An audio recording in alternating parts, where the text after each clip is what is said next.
Hello NEET candidates. Andhra Pradesh state ने MBBS course का जो मैनेजमेंट कोटा होता है उसके लिए सेकंड राउंड का शेड्यूल रिलीज़ कर दिया है। तो इसमें जितने भी न्यू गवर्नमेंट मेडिकल कॉलेज हैं उनमें कुछ self financing and category C यानी कि एनआरआई कैटेगरी की सीट्स होती हैं, उसके लिए चॉइस फिलिंग होगी। साथ ही मैनेजमेंट कोटा होता है कैटेगरी B1 B2 और कैटेगरी सी यानी कि एनआरआई कैटेगरी की सीट्स प्राइवेट माइनॉरिटी और नॉन माइनॉरिटी कॉलेजेस में। और साथ ही इसमें 2 न्यू कॉलेज भी इस बार आए हैं राउंड 2 में। और कुछ एनआरआई कैटेगरी की सीट्स हैं Shri Padmavati medical college for women Tirupati. तो इन सभी के लिए चॉइस फिलिंग राउंड 2 में होगी। तो इसका शेड्यूल आ चुका है। तो इसका जो चॉइस फिलिंग है वो 1 अक्टूबर 6 PM से स्टार्ट हो चुका है। उसका लास्ट डेट है 6 अक्टूबर 10 AM तक। तो जो भी कैंडिडेट ऐसे हैं जिनका की फाइनल मेरिट लिस्ट में नेम है तो वह सभी कैंडिडेट इस राउंड में चॉइस फिलिंग के लिए एलिजिबल हैं। तो ऐसे कैंडिडेट जिनको कि राउंड 2 से सीट अलॉट होगी उन सभी कैंडिडेट्स को एक यूनिवर्सिटी फ़ी पे करनी होगी, उसके बाद ही वो अपना अलॉटमेंट लेटर डाउनलोड कर पाएंगे। तो इसमें जितने भी न्यू गवर्नमेंट मेडिकल कॉलेज हैं उनमें जो सेल्फ फाइनेंसिंग सीट्स हैं और जो एनआरआई कैटेगरी की सीट्स हैं उनके लिए फ़ी देख लीजिए। सेल्फ फाइनेंसिंग सीट्स के लिए 25,100 का पेमेंट करना होगा जो कि आप ऑनलाइन ही करेंगे, और एनआरआई कैटेगरी के लिए 65,600। सेम ऐसे ही जो प्राइवेट के माइनॉरिटी और नॉन माइनॉरिटी के कॉलेज हैं उनके लिए जो फीस यूनिवर्सिटी फ़ी है वो कैटेगरी B1 B2 के लिए 25,100 और कैटेगरी सी एनआरआई कैटेगरी के लिए 65,600। ऐसे कैंडिडेट जिन्हें राउंड 1 से सीट अलॉट हुई थी और जिन्होंने यूनिवर्सिटी फ़ी भी पे की थी उन्हें दोबारा से यूनिवर्सिटी फ़ी पे करने की ज़रूरत नहीं है। अगर उनको कोई न्यू सीट अलॉट होती है राउंड 2 में तो उन्हें अपना डाउनलोड करना है अलॉटमेंट लेटर और रिपोर्ट करना है न्यूली अलॉटेड कॉलेज में। और साथ में आपको एक कस्टोडियन सर्टिफिकेट लेके जाना पड़ेगा जो कि पहले आपको जो कॉलेज अलॉट हुआ था वहाँ से आपको इशू करा के लेके जाना होगा, तब आप न्यूली अलॉटेड कॉलेज में जाकर रिपोर्ट करेंगे।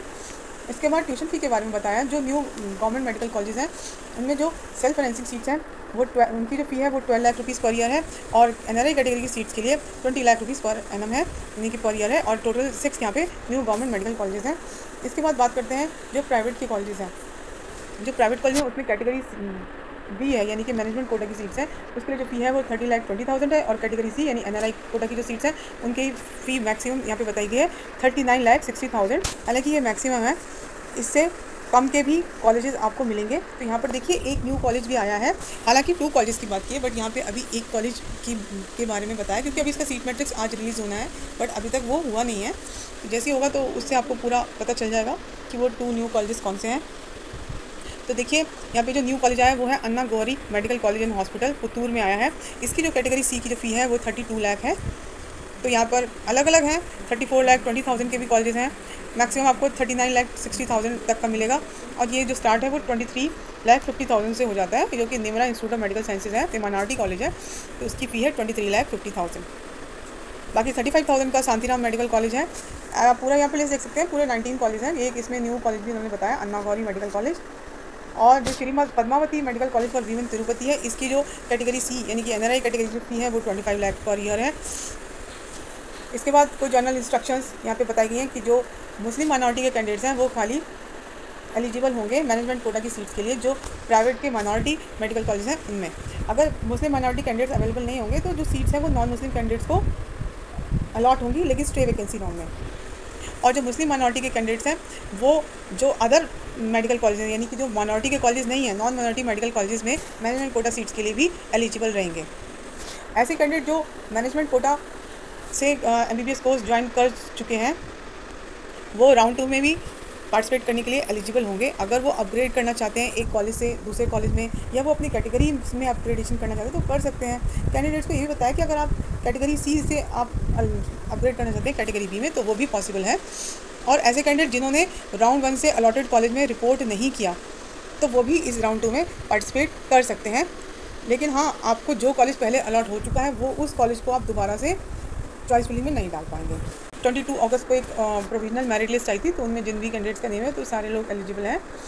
तो इसमें यही एडवाइस दिया गया है कि कैंडिडेट वही ऑप्शन एंटर करें जिनके लिए वो इंटरेस्टेड हैं। तो जिन भी कैंडिडेट्स को सीट अलॉट होगी उन्हें अपने अलॉटेड कॉलेज में जाकर रिपोर्ट करना होगा। रिपोर्टिंग टाइम आपको अलॉटमेंट लेटर और सारे ओरिजिनल सर्टिफिकेट्स और अगर कहीं पे बॉन्ड एप्लीकेबल है तो वो आपको ले जाना होगा और अपना ट्यूशन फ़ी पे करना होगा, तभी आपका एडमिशन का प्रोसेस कंप्लीट होगा। अगर आप रिपोर्टिंग करने नहीं जाएंगे तो आपका एडमिशन जो है वो कैंसिल हो जाएगा। जो राउंड 1 से जिन कैंडिडेट्स ने सीट ज्वाइन की है अगर वो किसी अदर कॉलेज में अपग्रेड करते हैं यानी स्लाइड करते हैं राउंड 2 में तो उनके जो ओरिजिनल सर्टिफिकेट्स हैं वो न्यूली अलॉटेड कॉलेज को भेज दिए जाएंगे, मतलब जो कॉलेज से ही ये हो जाएगा सेंड कर दिया जाएगा। और फिर दोबारा से जो न्यू अलॉट हुआ है कैंडिडेट को उसमें जाकर रिपोर्ट करना होगा। उसके लिए उसको अपना फिर से डाउनलोड करना होगा अलॉटमेंट लेटर और कस्टोडियन सर्टिफिकेट पहले के अलॉटेड कॉलेज से लेके जाना होगा। और जो भी न्यूली अलॉटेड कॉलेज का ट्यूशन फ़ी होगा वो पे करते हुए अपना प्रोसेस को कंप्लीट करना है। और जो कैंडिडेट ऐसे हैं जो NRI कोटा से जिनको सीट अलॉट हुई है, तो उन्हें अपने स्पॉन्सरशिप डिक्लेरेशन शो करना होगा ओरिजिनल में, साथ में सारे सपोर्टिंग डॉक्यूमेंट भी लेके जाने होंगे, जो कि ऑलरेडी प्रोस्पेक्टस में इसके बारे में बताया गया है। जो राउंड 3 की काउंसलिंग है उसमें वो सीट्स होंगी जो कि राउंड 2 से फिल नहीं हुई, या वो सीट्स जिनको कैंडिडेट्स ने रिपोर्ट नहीं किया या ज्वाइन नहीं किया, तो वो सारी आपको राउंड 3 में आपको मिलेंगी चॉइस फिलिंग के लिए। और यूनिवर्सिटी फ़ी अगर आप एक बार पे कर देते हैं तो वो रिफ़ंड नहीं होगी, ना ही आपके किसी भी तरह से ना तो एडजस्ट की जाएगी। तो यही सारा चीज़ बताया गया है, इसमें जनरल कुछ इंस्ट्रक्शंस हैं, तो आप उससे गो थ्रू हो जाइए। अगर फिर भी कोई क्वेरी रहती है तो आप पूछ सकते हैं। अगर आपको मेरी बताई गई इन्फॉर्मेशन यूज़फुल लगती है तो प्लीज़ आप मेरे चैनल को सब्सक्राइब कर लीजिए, और नीट अपडेट्स के लिए आप मेरा टेलीग्राम चैनल ज्वाइन कर लीजिए, ताकि कोई भी अपडेट आपसे मिस ना हो। Thank you.